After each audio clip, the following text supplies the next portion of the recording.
¿Qué onda muchachos? Soy Frank, pues en esta ocasión quería compartirles con ustedes el tema del plexo braquial. Se nos complica muchas veces a algunos y para el que no se le complica pues a buena hora, ¿no? Pero espero que más de alguien le pueda servir. A continuación entonces puntos fundamentales del plexo braquial, cosas que hay que saberlas, ¿no?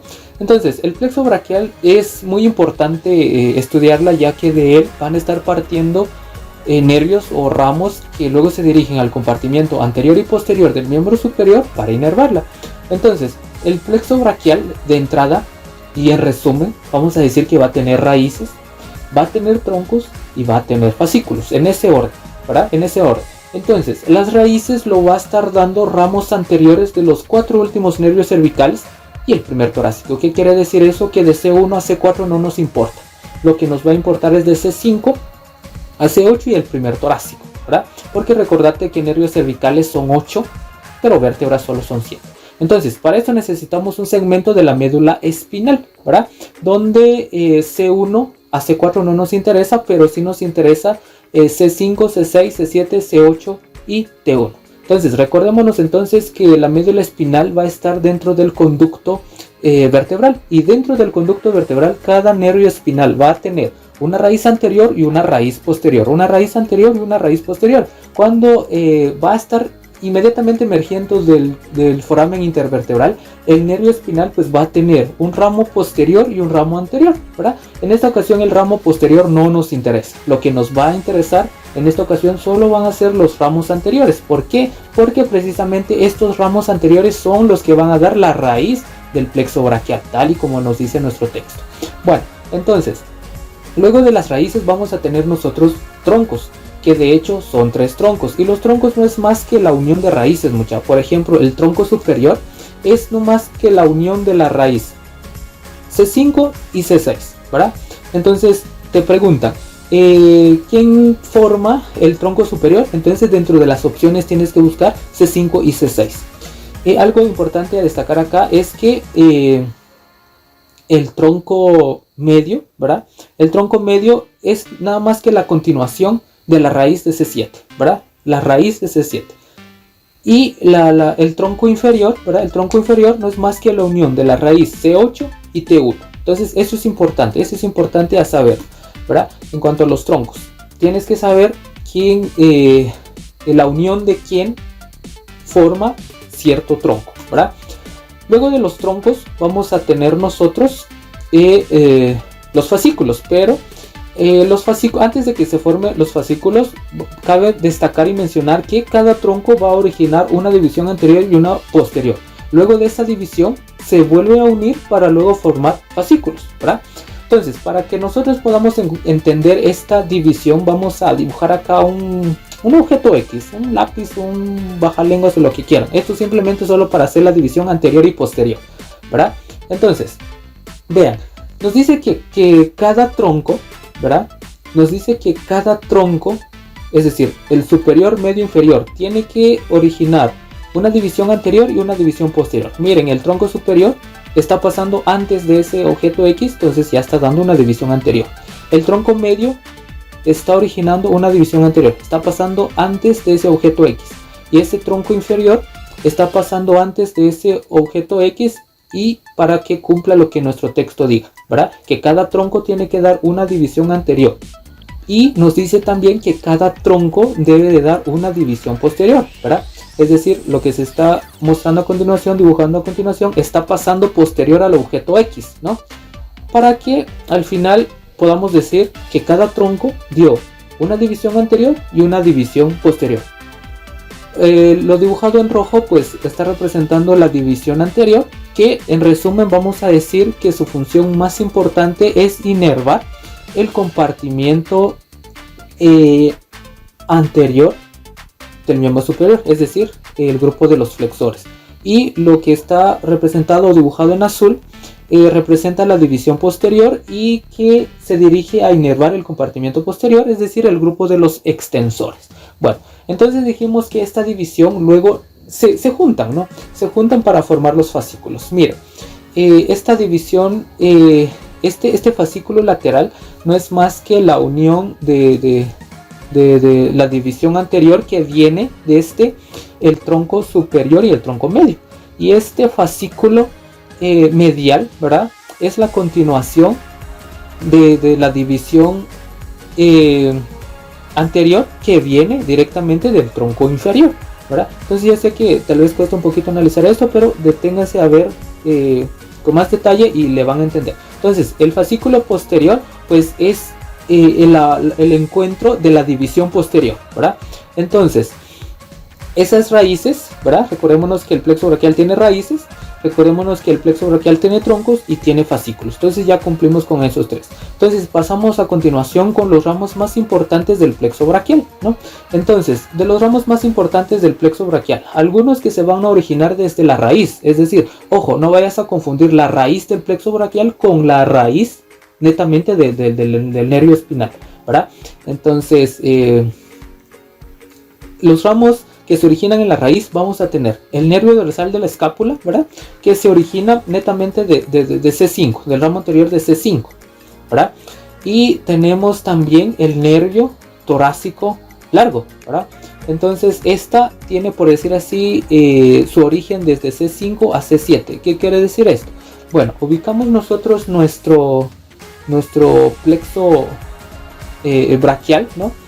Ubicamos nosotros la raíz en la sección de raíz del plexo braquial y C5. Entonces esto sería el nervio dorsal de la escápula. Entonces su origen solo va a ser de C5. Y luego tenemos el nervio torácico largo. Nos dice que es de C5, C6 y C7. Bueno, luego los que se originan en el tronco, ¿verdad? Los que se originan en el tronco, vamos a tener nosotros el nervio supraescapular, ¿verdad? Vamos a tener nosotros el nervio supraescapular. Y tenemos también el nervio subclavio.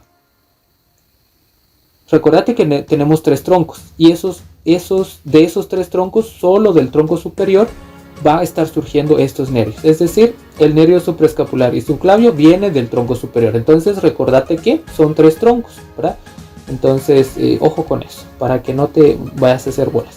Entonces, los ramos que se originan en el fascículo, aquí es donde por lo general viene la inervación fuerte, ¿verdad? Y de los más importantes, no es que los otros sean menos importantes, sino que acá van a partir los que predominan más.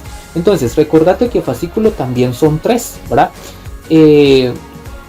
Vamos a tener el fascículo lateral, y entonces dentro del fascículo lateral, es decir, los nervios que emergen del fascículo lateral, vamos a encontrar el nervio pectoral lateral, ¿verdad? Vamos a tener también el nervio musculocutáneo. El nervio musculocutáneo hay que hacer un ojo ahí, hay que anotarlo por ahí, hay que tenerlo a la mano porque son ramos terminales. Por lo general preguntan ramos terminales, entonces este es ramo terminal. ¿De quién? Del fascículo lateral. Te preguntan de lo siguiente, señale el ramo terminal del fascículo lateral. Entonces es el músculo cutáneo. Entonces ojo con eso, que no se te olvide eso. Bueno, entonces, ubicando ya nuestro plexo braquial, pues ya ubicamos nuestro nervio músculo cutáneo y el otro nervio, que es el nervio pectoral lateral. Eso viene del fascículo lateral. Ahora, del fascículo medial vamos a tener nosotros el nervio pectoral medial, y dentro y también vamos a tener el nervio cutáneo mediano del brazo. La peculiaridad que tiene es que es el más pequeño de todo el plexo. De todo el plexo hay varios ramos, pero el nervio cutáneo mediano es el más pequeño. También en el fascículo medial tenemos el nervio cutáneo medial del antebrazo y el nervio ulnar. Este nervio ulnar es muy importante. ¿Por qué? Porque es el ramo terminal, ¿verdad? Este nervio ulnar es el ramo terminal más grande del fascículo medial. Entonces, ojo con eso, ¿verdad? Ojo con eso. Ese nervio ulnar. Y ya ubicando en nuestro esquema del plexo braquial, y pues bueno, ubicamos nosotros el fascículo medial, ¿verdad? Y en el fascículo medial pues va a estar saliendo el nervio pectoral medial, el cutáneo mediano del brazo, el cutáneo medial del antebrazo y el ulnar. Entonces de esos, el ulnar es el más voluminoso, es el que sobresale, ¿no? El ulnar, en parte que es el más importante, ¿no? El más terminal del fascículo medial. Eso es importante y hay que hacerle un ojo ahí. Bueno, entonces ya hablamos del fascículo lateral, del fascículo medial, nos toca hablar del fascículo posterior. Y acá en el fascículo posterior van a emerger el nervio radial. El nervio radial es otro de los nervios muy importantes que hay que saberla. ¿Por qué? Porque es otro ramo terminal, solo que en esta ocasión es del fascículo posterior, ¿verdad? Aparte de que es el ramo más grande de todo el plexo. Entonces eso hay que saberlo, sí o sí, ¿verdad? Y dentro del fascículo posterior vamos a tener también al nervio axilar, ¿ya? Entonces ubicamos nosotros, solo ojo acá, esto de fascículo lateral, medial y posterior va a ser en relación a la arteria axilar, muchachos. Es decir, el fascículo que pase posterior a la arteria axilar, pues es fascículo posterior. El que pase lateral, pues es fascículo lateral. Y el que pase medial, pues es fascículo medial. Entonces, eso es en referencia a la arteria axilar. Bueno, entonces ubicamos nosotros el fascículo posterior. Y recordémonos que una de sus ramos, es el nervio axilar, ¿verdad? El nervio axilar, y su ramo más grande y terminal, de hecho es el ramo más grande del plexo braquial, es el nervio radial. Entonces, ojo con eso, hay que anotarlo y tenerlo presente. Entonces, luego tenemos un nervio en donde nos indican que tiene una raíz lateral y una raíz medial. Se menciona de esa manera pues porque tiene participación, o viene mejor dicho, del fascículo lateral y medial, ¿verdad? Entonces la unión de la raíz lateral y medial se juntan para formar el nervio medial. Entonces ojo con eso, que no te confunda. Entonces ubicamos nosotros el fascículo lateral, ¿verdad? Y ubicamos nosotros el fascículo medial. Entonces viene una raíz del fascículo lateral y va a venir una raíz del fascículo medial. Entonces van a estar pasando en relación algo anterior de la arteria axilar, y se junta, ¿verdad? Se juntan esas dos raíces para formar finalmente el nervio mediano, ¿verdad? Ese nervio mediano, que no te confunda, tiene una raíz lateral, es decir, viene del fascículo lateral, y tiene una raíz medial que viene del fascículo medial. Entonces, a la unión de esas raíces se origina el nervio medial, ¿verdad? Entonces espero y más si a alguien le haya servido, y buena onda.